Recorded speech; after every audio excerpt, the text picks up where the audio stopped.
Imagine being wrongfully convicted of a crime you didn't commit, only to have your life torn apart in the process. The Central Park Five were just teenagers when they were falsely accused of a brutal assault. But what if I told you this case remains unsolved in ways you never expected? Let's dive into one of the most heart-wrenching examples of racial injustice in modern history, the story of the Central Park Five.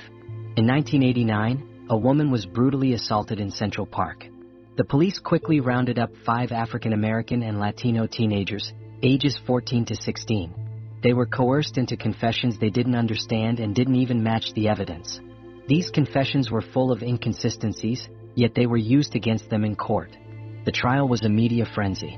The press had already labeled them the Central Park jogger attackers, painting them as guilty long before they were ever convicted.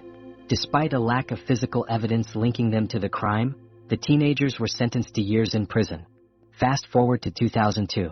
A man named Matias Reyes, serving time for a different crime, confessed to the assault, a confession that matched the DNA evidence. DNA tests proved that Reyes was the real attacker, and the Central Park Five were exonerated. But here's the twist. This confession came 13 years after the wrongful conviction. Imagine that. Despite their exoneration, the damage was done. The media, the public, and even the justice system had already made up their minds. The stigma of being falsely accused of such a heinous crime stuck with them. Their story became a symbol of racial profiling, wrongful convictions, and the urgent need for reform in the criminal justice system. If this story shocked you, hit that like button, share your thoughts in the comments below, and don't forget to subscribe for more deep dives into the darkest corners of true crime. The Central Park Five case reminds us that justice doesn't always work as it should. It's a powerful lesson in how bias, media manipulation, and rushed conclusions can ruin lives.